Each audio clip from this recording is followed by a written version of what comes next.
Bonsoir, que Hachem vous protège, vous donne bracha v'atzlacha. Ce cours de Torah, il est dédié à la mémoire de toutes les personnes que vous avez vues dans la liste, et en particulier ce soir, un ami, un élève,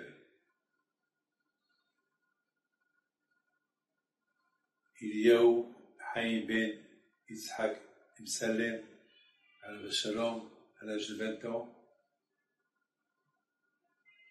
C'est demain que nous allons l'enterrer à Anana, est tombé aujourd'hui. Que Hachem repose son âme en paix. La dernière fois que je l'ai vu, il y a 2 semaines, il est venu pour le bracha, pour qu'il retourne en bonne santé chez lui à la maison. Malheureusement, il a passé Shabbat avec ses parents. Alors, à Anana, à la synagogue, il prie avec nous. Et aujourd'hui, avec ses 2 autres copains à lui, ils sont partis.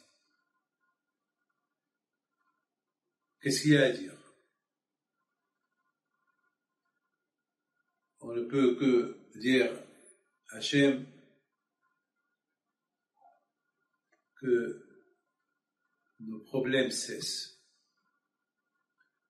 Malheureusement, j'ai appris la nouvelle, je suis parti à un enterrement d'un ami du Canada, Shlomo Rayon, al Shalom, et c'est là-bas que j'ai appris la nouvelle de Eliyahu Haïm Ben Yitzhak Imsalem, Zichron Livracha. Mes amis, c'est quoi le message? Lorsqu'on entend des choses comme ça le jour de la Hilula de Rabbi Mibaranes, Pesach Sheni. Là, mes amis, il faut savoir une chose. Il y avait une fois Rabbi Mibaranes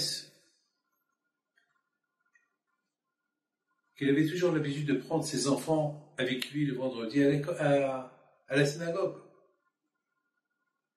Un jour, lorsqu'il était un Shabbat, il vient à la maison, il demande à sa femme, tout à l'heure, j'ai pas vu les enfants pour que je les prenne à la maison, pour que je les prenne de la maison à la synagogue, où ils sont? Sa femme lui dit, ils sont partis chez le rabbin, peut-être ils sont en train d'étudier, et ouais, vous savez que l'étude de la Torah, c'est un plaisir la Torah. Alors, le rabbin, il a dû leur raconter des histoires, ils sont, bon, Rabbi Shalom, il passe la nuit, il sort ses enfants. Le lendemain, il va à la synagogue, il retourne, il voit que la maison, elle est vide, il n'y a que sa femme, et il n'y a pas les 2 enfants. Il demande à sa femme, et les enfants, ils sont où? Elle lui dit sa femme, depuis hier que tu voulais les prendre avec toi, ils sont toujours restés bloqués chez le rabbin, là aussi, ils sont bloqués chez le rabbin. Bon. Il retourne à Minha, encore il dit à sa femme, depuis hier soir, les enfants, ils sont chez le rabbin. Oui.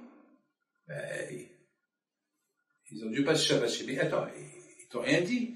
Ils m'ont dit qu'ils vont aller chez le rabbin. Bon. Après Shabbat, il retourne de la yeshiva.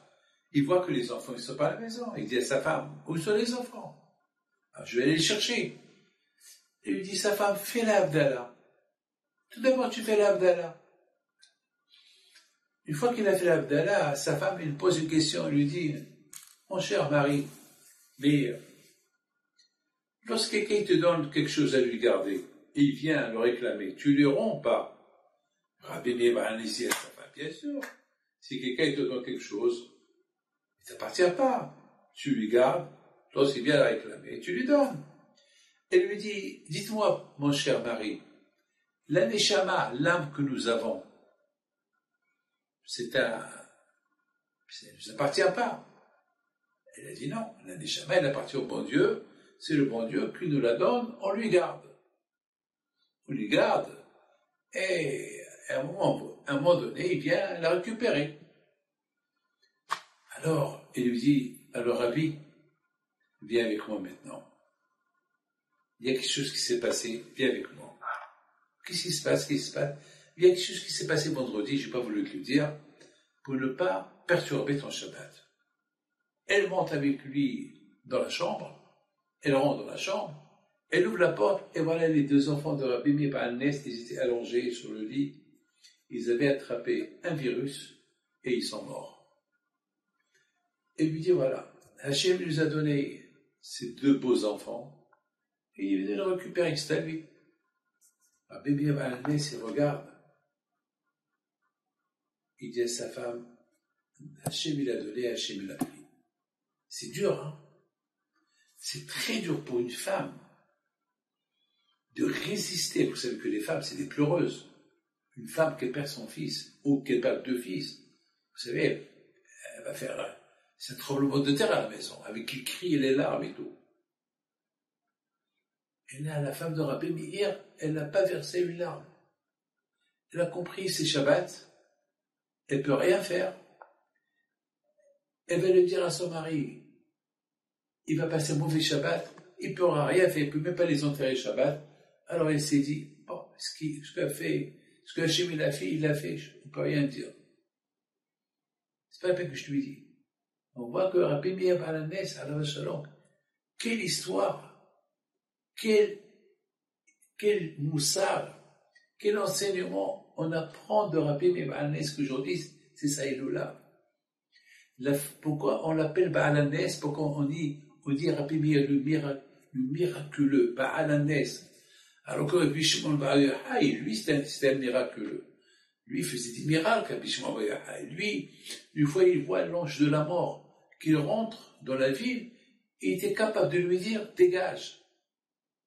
Et l'ange de la mort, il va dire à Rabbi Shimon Bar Yochai, mais le bon Dieu m'a envoyé pour que je prenne tel et tel. Il va lui dire à Rabbi Shimon Bar Yochai, va dire à Hachem que Shimon, il n'est pas d'accord.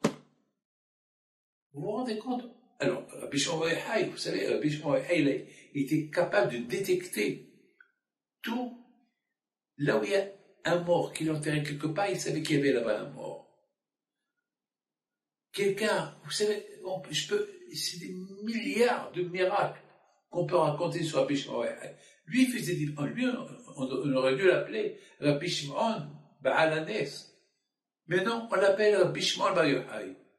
Et Rabbi Meir Baal Nes, on l'appelle Baal Nes, pour le miraculeux. Pourquoi? Parce que Rabbi Shimon Bar Yochai, il avait une force de savoir accepter les choses qui viennent de Hachem. C'est ça le miracle. Parce que lorsqu'il nous arrive un pépin, un problème, la première chose qu'on va dire, pourquoi? Regardez Rabbi Shimon Bar Yochai, à tel point que sa femme, elle n'avait pas peur de Shlom Bayit. Elle n'avait pas peur de cacher à son mari que les deux enfants qu'ils avaient, ils sont morts. Quelle force elle avait cette femme de ne pas dévoiler à son mari ce qui est arrivé aux enfants. Et quelle force elle avait qu'elle savait que son mari, il allait accepter. Et effectivement, il a accepté. Il a accepté. Lorsque sa femme lui a dit, Hachem, il est venu, il a pris son Dieu, il n'a rien dit. Il a versé une larme, il a dit, Hachem, il a donné, Hachem, il a pris. Ça, c'était la Iloula de Rabbi Meir Baal Nes. Pourquoi on l'appelle Baal Nes? Vous savez, c'est quoi le miracle, mes amis? Le miracle de la vie. Le miracle de la vie, c'est savoir se taire. Savoir ne pas dire à Hachem, pourquoi tu m'as fait ça? Pourquoi tu m'as fait ça? Voilà, savoir accepter. Vous savez, mes amis, que lorsque les Juifs, ils étaient en Égypte, ils étaient des esclaves. Et le moment il est venu pour les libérer, pour qu'ils sortent de l'Égypte, pour recevoir la Torah. Alors Hachem, il dit à Moshe Rabbeinu, va annoncer la bonne nouvelle aux Juifs que je vais les libérer. Moshe Rabbeinu, il est parti chez les Juifs, il leur a dit, vous savez que Hachem, il m'a désigné d'être le messager, son messager, et voilà le message qu'il m'a dit de vous dire. Il va vous libérer et il va vous donner la Torah. Vous savez, mes amis, il y a un rabbin qui pose une belle question. Imaginez-vous que quelqu'un, il est dans quelqu'un qui est dans une prison, à vie. Quelqu'un qui est, et ça fait déjà 20, 30, 40 ans qu'il est en prison. Et il sait qu'il est là-bas, ils lui ont donné 200 ans de prison. Il sait que là-bas, il va pourrir dans cette prison. Même qu'il va mourir, il va crever là-bas, il va pourrir là-bas. Et imaginez quelqu'un qui vient chez lui et lui dit, voilà, dans quelques temps, tu vas être libéré de... Hachem m'a envoyé chez toi pour te dire, monsieur le prisonnier, que Hachem va te libérer et tu vas être milliardaire, tu vas gagner au gros lot, etc. Vous croyez qu'il va faire attention à vous? Dites-moi. Vous croyez qu'il va faire attention à vous? Il est déjà, ça fait 40 ans, ça fait 50 ans, ça fait 60 ans qu'il est dans la prison. Il lui reste encore toute sa vie à passer à la prison et on vient lui dire, ça y est, tu vas être libéré et tu vas te marier et tu vas avoir des enfants. Mais il va pas écouter, c'est où la logique de donner une bonne nouvelle à quelqu'un qui est déjà condamné?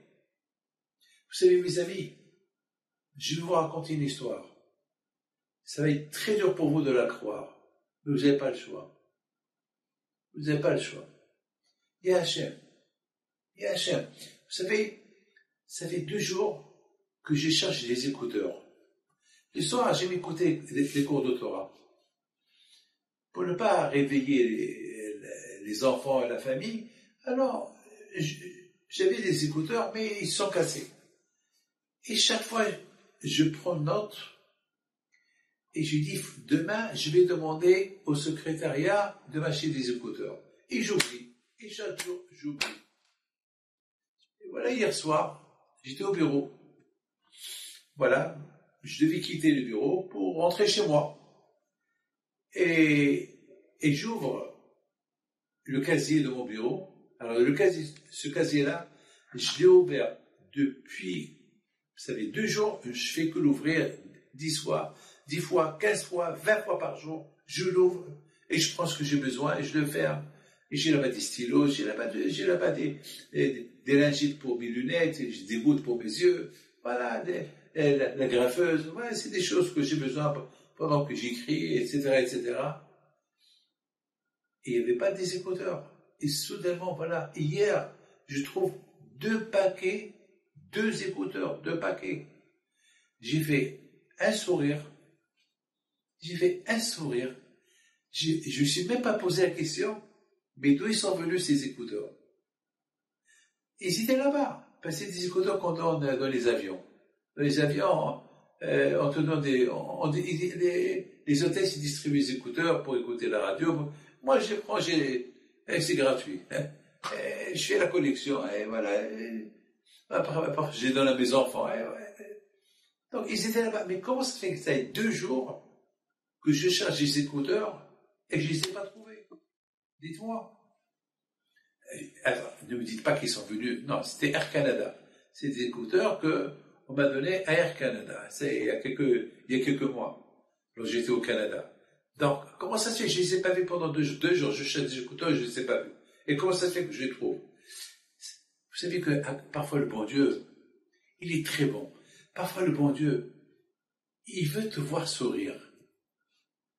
C'est comme par exemple, lorsqu'on apporte un cadeau à notre femme, le plaisir c'est de la voir, lorsqu'elle va ouvrir le cadeau, elle va sourire. Voilà, ça prouve qu'elle est heureuse. Eh bien, Hachem parfois, il veut nous voir sourire. Alors qu'est-ce qu'il fait Hachem parfois? Hachem parfois, il nous donne une idée dans la tête, et tu as besoin des écouteurs. Demain tu les achètes. Demain j'oublie. Aïe, j'oublie. Le soir il arrive. Oh là là, j'ai pas acheté les écouteurs. Bon, demain tu vas les acheter. Le lendemain, il te fait oublier les écouteurs. Et tu rentres à la maison le soir. Oh là là, les écouteurs, j'ai pas d'écouteurs. Et le 3e jour, la journée passe, tu n'as pas acheté les écouteurs. Et au moment que tu te lèves, les écouteurs. Et soudainement, je voulais les lingettes. J'ouvre l'armoire, le tiroir, et hop, voilà, je trouve pas une, 2 paquets. Je vous donne un parole d'honneur. Ça veut dire, la première réaction que j'ai eue, Ne me dites pas qu'il n'y a pas Hachem. Et j'y souris, j'étais heureux. Hachem, il a voulu me donner une joie. Une joie. Très bien. Mais parfois, le bon Dieu aussi, il peut nous donner des tristesses. Soudainement, tout à l'heure, je suis dans un parent d'honneur. J'étais tranquille. J'allais pour un enterrement de M. Hayan, qui l'ont emmené du Canada. Un monsieur assez âgé, très bien, monsieur sage. Il fait beaucoup de bien. Donc, je suis parti à l'enterrement là-bas, j'entends cette nouvelle. Je ne pouvais pas imaginer qu'un garçon de 20 ans, comme ça, Shabbat, tout le monde l'a vu, moi je n'étais pas là Shabbat, et je l'ai vu il y a 2 semaines, tout le temps, il vient chez moi, prend des conseils. C'était un choc. C'est quoi le message? C'est quoi? Ben, mes amis, il y a beaucoup de fois, il y a des messages qui font sourire. Il y a beaucoup de fois des messages qui ne font pas sourire. Il faut savoir que il faut chercher. Hachem, il veut qu'on s'approche vers lui davantage et davantage. C'est des messages de prière, des messages d'attachement, c'est des messages. Mais Hachem, il est bon. Lorsque les bénis Israël, ils étaient dans le désert, ils étaient en Égypte, et que Moshe Rabbeinu, il vient leur annoncer la bonne nouvelle, au lieu qu'ils sourient, qu'est-ce qu'ils font? Ils font la tête à Moshe Rabbeinu. Ils font la tête. Ils sont déjà perdus. Parce que Moshe, ça fait 400 ans qu'on est là. Quelle bonne nouvelle tu nous donnes? Quelle bonne nouvelle? Ils ont perdu espoir. Justement, mes amis, c'est ça le message. Il ne faut pas tomber dans le désespoir. Lorsqu'il y a une mauvaise nouvelle, c'est qu'il y a un espoir qui va la suivre plus tard. Mes amis, il ne faut pas se désespérer. C'était une nouvelle, une bonne nouvelle. C'est vrai, c'est une très bonne nouvelle. Mais tellement qu'ils étaient dans la souffrance, ils ne pouvaient pas réaliser cette bonne nouvelle-là. Ils ne pouvaient pas, c'était dur pour eux de découvrir qu'est-ce qu'il y a derrière cette bonne nouvelle-là. Moi, je sais une chose. Lorsqu'on voit des choses bizarres qui arrivent, c'est qu'il va arriver quelque chose de bizarre. Il va y avoir quelque chose de... Pour nous, qu'est-ce qu'on peut s'attendre? On peut s'attendre que Mashiach, c'est tout. Avec tout ce qu'on entend, avec tout ce qui se passe aujourd'hui, lorsqu'on est en train de voir, de tous les côtés, ils sont contre nous. Je ne sais pas quoi dire, mais il faut réfléchir. Pourquoi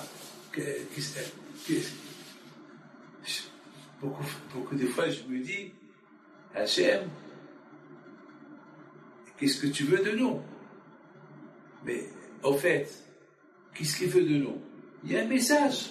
C'est que Be'ezat Hachem, avec tout ce qui se passe, il va y avoir une bonne nouvelle qui va arriver, c'est tout. Je ne peux pas dire plus. Je ne peux pas dire plus. Mes amis, vous savez, je vous raconte une belle histoire. J'ai vu une fois un rabbin, ils lui ont demandé d'aller donner un cours de Torah à l'université. Là-bas, il y avait des gens anti-Torah, pas croyants, rien du tout. Ici, à Tel Aviv, il va pour donner le cours, et ils l'ont bombardé avec des questions. Le pauvre, il ne savait pas où se tenir. Mais grâce à Dieu, il a tenu bon, il donnait des réponses. Mais il y avait un monsieur là-bas, il lui disait, je ne crois pas en Dieu, regarde ce qui s'est passé le 7 octobre, regarde ce qui s'est passé à la Shoah, je ne crois pas, il n'y a pas de Dieu, papa, il le bombarde, papa, je ne crois pas. Et le rabbin lui dit une phrase. Dis-moi, tu as fait la... Toi, tu n'es pas juif. Bien sûr que je suis juif. Non, tu n'es pas juif. Bien sûr que je suis juif, il répond. Non, tu n'es pas juif, le rabbin lui dit. Mais je te dis, je suis juif, je m'appelle... il lui donne un nom juif. Il lui dit, ouais, tu as fait la Brit Mila? Mais bien sûr que mon père m'a fait la Brit Mila. Et j'ai fait aussi la Brit Mila à mon fils. Le rabbin lui dit, tu es coupable, tu es un assassin. Je te condamne, tu es condamné à 20 ans de prison. Tu as mis ton fils en danger. Comment j'ai mis mon fils en danger? Oui, puisque tu ne crois pas en Dieu, pourquoi tu avais brimé à ton fils? Ah, vous voyez mes amis comment le Satan, le Sahara, il joue avec la personne. On est croyants. Mais le Satan nous apporte des idées dans la tête. Soi-disant, on n'est pas... Allez, il n'y a pas de Dieu. Mais au fait, ce monsieur-là, il fait une guerre qui n'est pas croyant. Il a fait la Brit Mila. Il a fait à son fils la Brit Mila. Pourquoi il a fait les bébés? Comme il y a quelque temps, j'ai assisté à un enterrement. Et là-bas, le fils du monsieur, il n'a pas voulu faire Kaddish pour son père. Il dit, je ne connais pas, il ne m'a jamais appris à parler l'hébreu. Et là, ben jamais. Alors je lui dis, alors viens, on va le faire avec toi. Et répète. Et il a commencé à pleurer. Il a commencé à pleurer. Le pauvre, il ne savait pas. Il ne savait pas, c'est tout. Ça n'existe pas. Ça n'existe pas.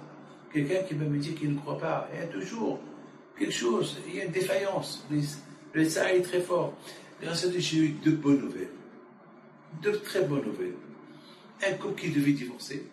Et Baruch Hashem, le jour qu'ils sont partis pour divorcer, ils étaient dans la voiture. Ils ont écouté un cours de Torah. Ils sont tombés sur un cours de Torah que j'ai fait sur Shlom Bayit. Après les 7 minutes, le mari regarde sa femme et lui dit, quelle coïncidence, on tombe sur ce cours de Torah du jour. Alors qu'est-ce que tu penses? On essaye, elle pleure, pourquoi pas, on essaye. Regardez quand Akash Baruch Hu, il apporte la Yeshua, la délivrance à un couple. Mais pour ça, il faut qu'ils aient l'aïmouna. Pour aider quelqu'un, il faut qu'il y ait l'aïmouna. S'il n'y a pas l'aïmouna, on ne peut pas aider. C'est Hachouchalan avec tout ce qui nous arrive aujourd'hui. On n'a pas l'aïmouna. Que Dieu préserve. On peut tomber dans le piège du désespoir. Et mes amis, vous savez, la deuxième bonne nouvelle que j'ai eue cette semaine, j'étais à l'aéroport.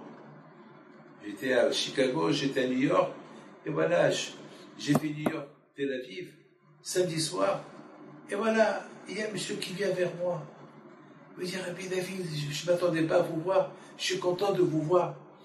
Alors, dans mon bureau, j'ai quelqu'un qui est anti-Torah, anti-religion, anti-ça. Ça fait 10 ans qu'il travaille chez moi.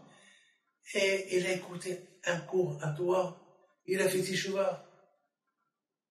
Jamais j'aurais pu croire que un cours peut rendre, un cours de 5 minutes, 6 minutes, il peut mettre un juif dans le bon chemin. Je n'arrive pas à croire. C'est ça la force de la Torah. Parce que chacun de nous, il a reçu la Torah. Il n'est pas conscient, il ne le sait pas. Mais on a un clin d'œil, il peut tout récupérer. On a un clin d'œil, il peut tout récupérer.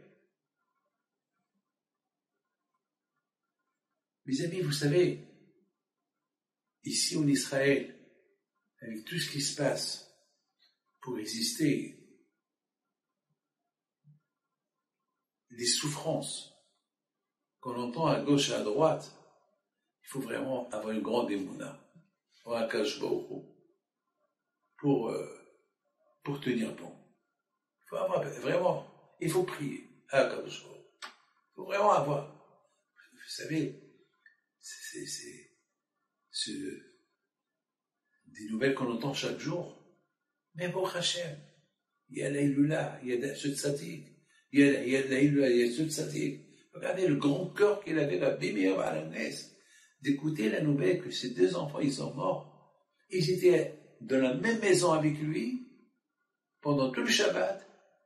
Et sa femme, elle savait. Et elle n'a rien montré. Et ils ont passé Shabbat quand rien ne s'est passé. Jusqu'après Shabbat, c'est là que la maman, la femme, elle annonce à son mari la mauvaise nouvelle. Et le mari n'a pas crié à sa femme. Pourquoi je ne me l'ai pas dit? Une histoire pareille, aujourd'hui, qu'elle se passe quelque part, c'est le divorce. Imaginez-vous que Dieu préserve, Dieu vous oppresse, c'est inimaginable. Mais je vous dis, mais la femme de Rabbi Meir, elle connaît son mari. Elle connaît, vous savez comment Rabbi Meir s'appelle? Meir. Meir, c'est la lumière. La lumière, il s'appelle Meir, il illumine. À part que lui, il va illuminer soi-même, il va illuminer le monde. Vous savez que Rabbi Meir, il est enterré debout. Il n'est pas enterré allongé, comme tout le monde. Il est enterré debout. Pourquoi il est enterré debout? Quelle est la raison? Mais la raison, elle est simple. Le symbole de la surveillance. Il surveille. Il sait que d'en face, le mal peut venir.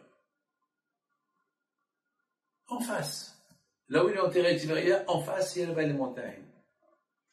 C'est la frontière. Il sait que c'est là-bas. Donc et c'est là-bas que le mal peut venir sur tout Israël. Et c'est là-bas qu'il est debout. Il surveille. Rabbi Meir va à la messe. Et c'est quoi le miracle? Le miracle, c'est toujours, il était illuminé. Toujours son cœur était des orailles, de la lumière. Même pendant les moments les plus difficiles de sa vie. C'était le sourire, la lumière. Et c'est pour ça, mes amis, on l'appelle Baal HaNes. C'est un miracle de savoir se retenir. Vous savez qu'on dit que Rabbi Akiba, écoutez bien ça, on dit que Rabbi Akiba, il avait 24 000 élèves qui sont tous morts entre Pesach et Shavuot. Ils sont restés 5. 5 élèves. Parmi les 5 élèves, c'est Rabbi Meir Baal HaNes et Rabbi Shimon Bar Yochai. C'était quoi la spécialité? On ne va pas parler de Rabbi Shimon Bar Yochai. On va parler de Rabbi Meir Baal HaNes. C'était quoi sa spécialité? Que il est resté vivant. 24 000 élèves, ils sont morts, ils sont restés 5. Mais c'est quoi la raison que Rabbi Meir Baal HaNes est resté vivant? Il n'a pas été parmi les morts. Pourquoi? Parce qu'il s'appelle Noarai, la lumière. Il avait le sourire. Toujours, il accueille les gens. Il faisait kavod. Vous savez, un sourire, ça vaut des milliards. Tu rentres à la maison avec tous les problèmes de la journée, tu rentres avec un sourire à la maison, tu apportes la lumière à la maison. Tu rentres à la maison avec une tête. Allez, tu éteins toutes les lumières. Ta femme t'a préparé un bon repas. La pauvre t'attend. Quand tu vas venir, tu viens avec une tête. Hey, t'as tout gâché. Rabbi Meir Baal HaNes, alav shalom, le miracle était même pendant les moments les plus difficiles, il souriait, il était heureux, il était content. Lorsqu'il n'y a pas de joie, c'est le stress, c'est le dikaon, c'est le déstress, c'est la dépression, c'est la déprime. C'est la déprime. On voit déjà quelqu'un, dès qu'on voit comment il est sa tête, on sait s'il est déprimé ou pas. Beaucoup de fois, je rentre à la maison avec tous les problèmes que j'entends toute la journée. Je rentre à la maison avec tous les problèmes que je rentre avec tous ces problèmes-là. Et bien sûr, j'ai un peu la tête. Alors, ma femme, elle me dit, tu es déprimé, qu'est-ce que tu as entendu? Qu'est-ce qui se passe? Bien sûr, après, je me réveille que, bon, c'est pas à elle de payer les pots cassés de tout ce que j'entends, ça y est. Faut que je souris un peu, j'étais le téléphone. J'étais le téléphone pour ne pas ajouter encore, mes amis, il faut savoir une chose. Cette semaine, on a vu des miracles. On a vu des miracles. Il y a eu des menaces de faire disparaître nous faire disparaître. Et qu'est-ce qu'on fait lorsqu'on a des menaces? On prie, c'est tout. On a les monas, prier à Kadosh Baruch. Ça fait déjà 3500 ans, depuis Matan Torah. Qu'est-ce qu'on dit après ça? Vehi she'amda, vehi she'amda. Depuis Matan Torah, depuis l'Égypte, il n'y a pas une nation qui n'ont pas essayé de nous éliminer. Ou les Grecs, ou les Romains, ou les Européens. Par tout le temps. Hitler, les Allemands, Hitler, il a tué 6 millions de Juifs. Il aurait été heureux et content de tuer tout le monde. Le premier temple, le deuxième temple détruit. Et Baruch Hashem, on est là. Baruch Hashem. C'est ça la preuve. La preuve de notre existence. La preuve qu'on existe, c'est ça qui fait. Quoi que je vous il dit le Hanou Vilishan, Shomer Israël, que je vous surveille. Oui, oui. Vous savez, Raboda, mes amis, l'Égypte, c'est une puissance. Oui ou pas? Et il est où? Il est où? Vous savez qu'à l'époque, les Juifs, ils étaient esclaves en Égypte. L'Égypte, c'était une puissance. Ils gouvernaient la terre de Canaan. Toutes les terres autour d'elle, ils étaient sous sa domination. Et Hachem, après 400 ans d'esclavage, Hachem, il a exterminé, détruit cet empire. D'ailleurs, mes amis, lorsqu'il y avait la guerre entre les Juifs et les gens de Canaan, les 7 nations de Canaan, où était l'Égypte pour venir? Et il y avait un pacte entre l'Égypte et les 7 terres de Canaan. Pourquoi ils ne sont pas venus les aider? Parce que l'Égypte n'existait plus. C'était fini. Fini.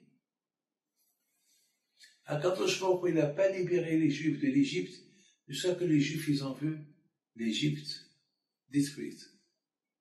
Avec les 10 plaies, et ce qu'il en reste, ils ont disparu dans la mer. Dans la mer, Ka'atzim sur le Juif, ils ont traversé la mer, et Paro, et toute sa troupe, ils ont été emportés par l'eau. C'est fini. Ce qui reste de l'Égypte est parti. Oui, mes amis. Même les Égyptiens, avant que les Juifs quittent l'Égypte, ils ont dit à Paro, libère-les, ça suffit. Alterem, t'es là, tu vois pas que l'Égypte, il est perdu, il n'y a plus rien, il n'y a rien ne va plus. Et le monde entier s'est révolté contre l'Égypte. Voilà, c'est fini. C'est important pour Hachem que les Juifs y voient avec leurs propres yeux ce que Hachem il a fait à l'Égypte.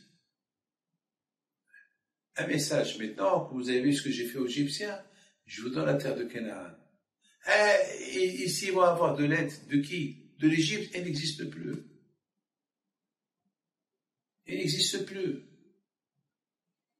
Et là, le nom d'Hachem a été entendu dans le monde entier. Les amis, je voudrais vous raconter une très belle histoire. Et c'est pas une histoire, c'est une histoire de la Torah. Aujourd'hui, si Dieu veut, ce Shabbat-là, Be'ezat Hashem, vous allez lire la paracha de Behar, la paracha de Har Sinai. Dans cette paracha, on parle de la Shemitah. C'est quoi la Shemitah? La Shemitah, ça veut dire, Hashem dit aux Juifs, lorsque vous rentrez en Israël, vous allez avoir 6 ans, vous allez labourer vos terres, et la 7e année, il faut que la terre, elle fait Shabbat. Il ne faut pas la labourer. Shabbat, Shabbaton. Et tout ce que la terre, elle va vous donner, comme fruits et légumes, comme fruits, c'est pas à vous. Il faut les donner aux pauvres, les juifs, non-juifs, celui qui veut prendre. Vous imaginez, les gens vont entrer, vous avez des terres, et pendant 6 ans, vous travaillez vos terres, vous faites de l'argent, et la 7e année, vous ne travaillez pas la terre, vous allez perdre de l'argent, et en plus, vous allez laisser tous ceux qui veulent rentrer chez vous, ils peuvent rentrer chez vous, prendre ce qu'ils veulent, même ton ennemi. Quand même, mes terres, ils me rapportent 2 millions de dollars par an. Et alors comment, je vais perdre 2 millions de dollars? Et Hachem te dit, hé, tu m'écoutes, tu vas voir. Après la 7e année, tu vas être riche. Tes terres, ils vont te donner. Tu vas tripler ce que tu devais gagner. Écoute-moi. C'était dur. C'est une mitzvah qu'elle est dure. Aujourd'hui, il n'y a pas un Beth Amikdash. Mais aujourd'hui, il y a beaucoup, en Israël, il y a beaucoup des propriétaires de terrain qui respectent la Shemitah. L'année dernière, c'était la Shemitah. Je ne me rappelle pas l'année dernière, avant l'année dernière. C'était l'année de la Shemitah. Chaque 7 ans, c'est la Shemitah. C'est quoi la Shemitah? Tu retires tes mains. Tu laboures pas ta terre. Tu vas rien faire. Tu n'es pas propriétaire de ta terre. Hachem, il veut t'apprendre que rien ne t'appartient. De la même façon que pendant 1 an, la 7e année, la terre ne t'appartient pas, il faut savoir que tu quittes ce monde-là, tu prends rien du tout avec toi. Rien n'est à toi. Il faut avoir la émouna en Hachem. C'est comme le Shabbat. Le Shabbat, on ne travaille pas le Shabbat. Tout le monde travaille le Shabbat, tu ne travailles pas. Pourquoi? Hachem, il veut t'apprendre que tout ce que tu fais pendant la semaine, c'est moi qui te le donne. Et Shabbat, tu travailles. Mais tout le monde travaille Shabbat. Je m'en fous. Tout le monde travaille Shabbat, il me vole. Ne travaille pas Shabbat. Et quand je veux dire, tu auras la bracha. Tu auras la bracha. Mes amis, c'est pas pour avoir la émouna que c'est Hachem qui donne tout. C'est lorsqu'on respecte Shabbat. Shabbat, je dépends d'Hachem. Je dépends d'Hachem le Shabbat. Je dépends d'Hachem. Maintenant, la question se pose. Les Juifs qui étaient dans le désert, ils étaient 400 ans esclaves. Maintenant, ils sont dans le désert. On leur donne cette mitzvah à faire. Cette mitzvah, elle a été donnée au mont Sinaï. Comment les Juifs, ils vont accepter cette mitzvah? C'est dur. Attends, quoi? On va travailler 6 jours dans la semaine, et le 7e jour, on ne travaille pas. On va travailler 6 ans nos terres, et la 7e année, je ne la travaille pas, je ne la loupe pas, et je n'ai pas le droit de profiter de mes fruits, et ils sont abandonnés. Ceux qui veulent les prendre, qui les prennent, les animaux peuvent rentrer. Attends, j'ai toujours un chien méchant. Hé, attention, chien méchant dans mes terrains. Et l'année de la Shemitah, je prends mes chiens, je les mets dans une cage, j'ouvre les portes de mes terrains, et je dis, celui qui veut rentrer, qui rentre. Je fais un point de carte, rentre. Entrée gratuite, prenez ce que vous voulez, mes amis. C'est dur. C'est dur. Il faut avoir une grande émouna. Mais quand je vois au il dit, moi je vous donne la preuve. Voilà, vous êtes ici dans le désert. Vous travaillez? Non. Vous labourez la terre? Non. Et vous voyez, vous avez le manger qui descend du ciel. La preuve que Hachem, c'est le propriétaire, que c'est Hachem qui donne, c'est Hachem qui prend, le fait qu'on était 40 ans dans le désert, et pendant 40 ans, on n'avait besoin de rien. On avait les vêtements, on n'avait pas d'usine, il n'y avait pas de fabrication, il n'y avait pas d'export-import, il n'y avait rien du tout, et on avait tout.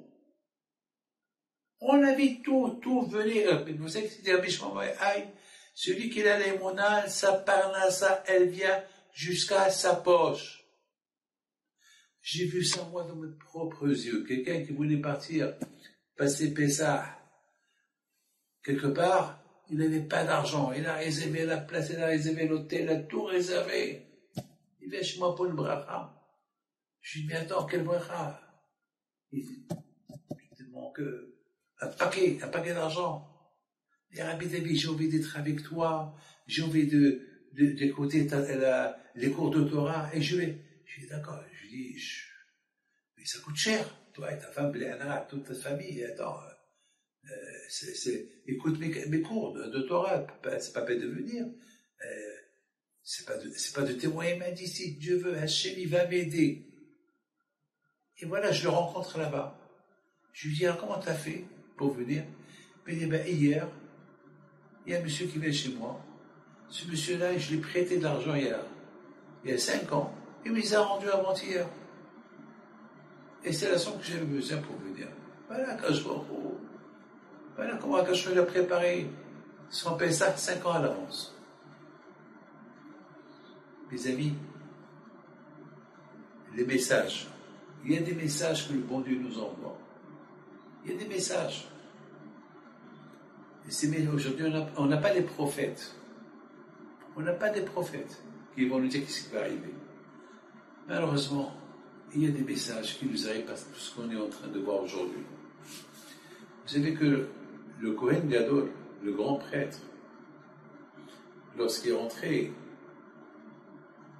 dans le Kodesh HaKodashim, au Beth HaMikdash, il y avait là-bas une chambre que le Kohen Gadol, il rentre là-bas une fois dans l'année. On appelle cet endroit le Saint des Saints. Vraiment, si rien qu'il pense, à sa femme, il meurt. Là-bas, il rentre, il prie pour l'église, et il sort. Il avait des cloches. Vous avez compris? Il avait des cloches. Les cloches. Lorsqu'il rentre, on entend les cloches. Et lorsqu'il sort, on entend les cloches. Pourquoi ces cloches-là? Pour que les Juifs qui sont dehors, ils ne vont pas avoir peur. Peut-être le Kohen Gadol, il est mort. Alors le fait qu'on entend les cloches, ça veut dire qu'il bouge. Il n'est pas mort. Alors, nos rabbins, ils disent, c'est bien. Lorsqu'il rentre, on entend les cloches. Mais pourquoi lorsqu'il sort, on entend encore des cloches? Pourquoi c'est écrit dans la Torah, il faut qu'il y ait les cloches lorsqu'il rentre, il faut qu'il y ait les cloches bien sûr, lorsqu'il rentre, on comprend. Mais lorsqu'il sort, quel intérêt? Il est dehors, ça y est, il n'y a aucun danger. Quel est l'intérêt pour qu'il faut qu'on entende les cloches même lorsqu'il sort? L'étude qu'on apprend de là, beaucoup des fois, lorsqu'il vient Kippour, on se prépare pour Kippour. Lorsqu'il y a un mariage, le mariage, les préparations du mariage, et le sourire du Hatan, à la Kala, son sourire au Hatan, et tu vois la joie. Très bien, ça c'était rien. Lorsqu'ils sont arrivés, ils sont rentrés dans la coupa. Il y a tout ce bruit-là. Le plus important, comment ça va être après? Et s'il y a encore les mêmes cloches qu'à la rentrée, toi c'est les cloches de la guerre, après le mariage. Les amis, lorsqu'ils rentrent à la synagogue, très bien de rentrer à la synagogue, super. Alors il y a des cloches, ça veut dire, il faut qu'il fasse attention, qu'il ne pense pas à des bêtises, très bien. Mais lorsque tu sors de la synagogue, à quoi tu penses? Si tu penses aux bêtises, tu n'as rien gagné. De la même façon que la Torah te dit, il faut être pur à l'intérieur, il faut être pur aussi à l'extérieur. Mes amis, c'est des leçons que la Torah nous apprend. La Torah nous apprend la émona et le bitachon en Hachem, de la Shemitah. La Torah nous apprend du message. Lorsqu'on prie à Hachem, il faut que ce soit une prière avant et après. C'est pas lorsque tu as besoin, tu pries, lorsque tu n'as plus besoin, ça y est, tu changes de vêtements. Non, c'est pas bien. Mes amis, lorsqu'on entend des mauvaises nouvelles, c'est des messages. Qu'est-ce qu'il y a à tirer de ces messages? Peut-être il faut se corriger.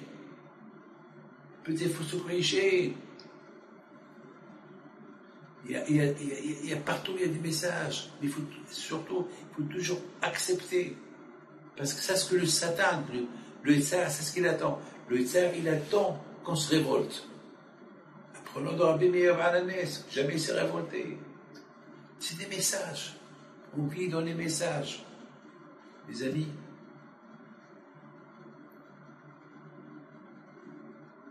nous allons faire des prières spéciales, des sigoulottes,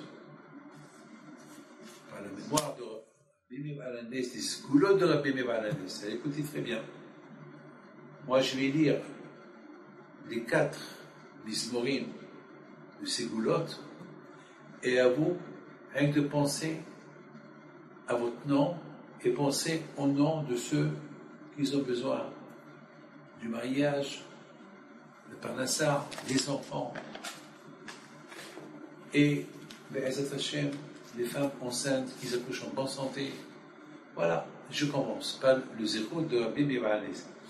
David Mizmor l'Adonai Aresum l'Ateve Yeshuva Goam Sedam Yale Otkonia Yale Barabna Mekujo Deke Kapayim Vale Bashem La Salasham La Shir Le Shvani Memai Sabekam Adonai Uzakam Yisho Zedodo Shabak Sheben Yaakov Selasu Shalim Shechem Nasu K'Olam Bevo Melachayvod Mizim Achayvod Onai Zuk Bon Gol Hamas Shalim Shechem Usu K'Olam Melachayvod Mizim Melachayvod Onai Tzvat وملك كبوت سيلا إلى هذه النير عنيني répété 3 fois إلى هذه النير عنيني إلى هذه النير عنيني on a lu pour la parnassa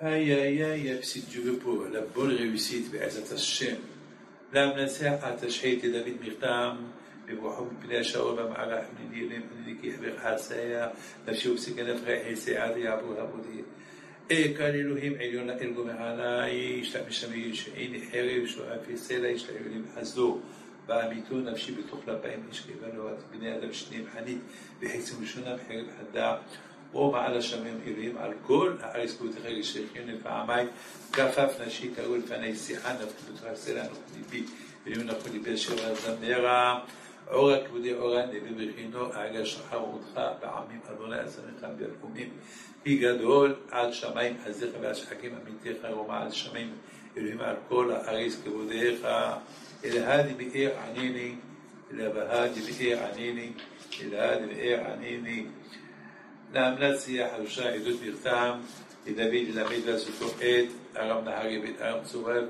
שובי אבייק את עדות בגיע מלח 12 אלוהים זנחתנו פרסתנו ענפת שובית לנו عشر إريس بسامتا رفاش ورقمتا إتا عميخا كشا إشكيتنو ينتا إلا دتتاقر هلسي توسيب لكوش تسيلا لما يحلسوني دخل شيء من خوانيني لمن دخل شوء إعلو زحل حل كشخ بيعميك سنقود مدد ليقل عادي لمن شرفين مع عزو شيء يودك وقتي مؤفسر حتى على إنو أشتغل علي بريشتي دعائي ميو بنين عيل بسوب لنا حني عدنو هالو أتا إلو زلعتنو اللي تزيل إلو بسعودينا هبانانو عزات مساوي شرط شعاد أدام بلوهم نعز حيبهو يابو سارينو إلى هادي مئير عنيني إلى هادي مئير عنيني إلى هادي مئير عنيني تفلاني دمي لعنيك يعطوب بفني أدوني شكو سيحو أدوني شعاد فلاتي شبعتي إلى خاتبو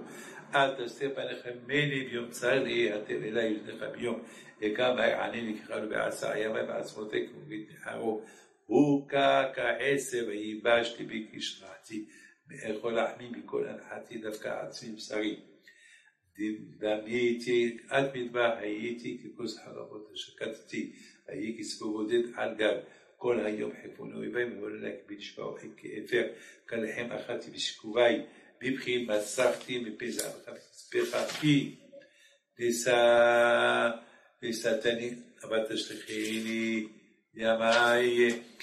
ימי כסנה טובעני כעשב ובפשטה אדוני עולם תשב ישראל לדובתו אתה תקום דרכים צקאית חינה כבומעין כי גרצו עבד חי טובעניה ואת אבי חונים ואוגויים את שם אבן וחום על חי את גבודך כי בנה אדוני סנק אבי כבודו פנה אל תפילת הערב ולא בזה תפילת המתקדי זאת לדור אחרי בעין דברי הליה כי ישקיף ממרום נראו קדשו אדוני משמי ארץ הביבית לשמוע אנקת עצמית הדיאבית תמותה לספר בציון שם אדוני ותקילתו וירושלים ויקבץ עמים יחדיו ומנחות לעבוד אדוני עינה בדרך כוחי קיצר ימי אומר אלי אל תעלי לי בחצי ימי בדורים שנותיך לפנים הארץ עשת ומעשי ידיך השמיים הם היובידו ואתה תעמוד וכולם כבגד יפלו כלבוש לחליפים ויחלופו ואתה הוא שנתחל יתמו בין עבדך ישכונו בזעם בין אחי קון ונפי Be'ez Hashem, pour le zivouk, pour la parnassa,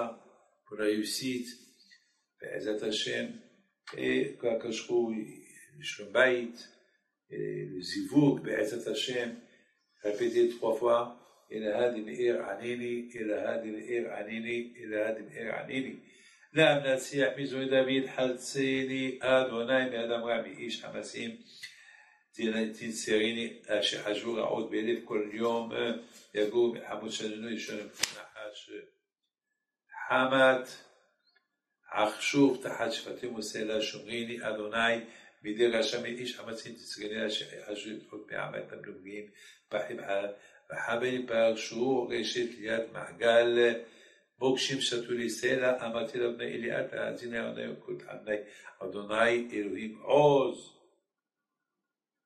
אלוהים אדוני עוז ישועתי סקותה לראשי ביום נשק אל תיתן אדוני אביי רשע זממו אטפק ירומו סלע ראש מסיבי חמאס ותמויק לעצימו يموتوا عليهم كجحيم كأباء شابلين بما عمرود ويقوموا إيش لشبال يكون بأعرف إيش حماس راعي سودين المد حفوت يدع تيجي عسير أدوني دين عني משפט יביאו ארצת כי ידעו ישמעו את פניך. הקדוש ברוך הוא, si Dieu veut, vous me voyez, c'est la Ilula de Rabbi Meir Bayanes aujourd'hui, et samedi soir c'est la grande Ilula de Rabbi Shimon Bar Yochai. Malheureusement cette année, on ne peut pas aller à Rabbi Shimon Bar Yochai, malheureusement, personne n'a le droit d'aller à cause de la guerre, malheureusement, mais que Dieu fasse qu'il y aura la paix, que les choses s'arrangent si Dieu veut, Hashem. Mais envoyez-moi tout, j'ai un moyen, si Dieu veut, pour faire parvenir tous les noms que vous allez m'envoyer chez Rabbi Shimon Bar Yochai. Oui, je rigole pas, chez Rabbi Shimon Bar Yochai, oui. Oui. Oui.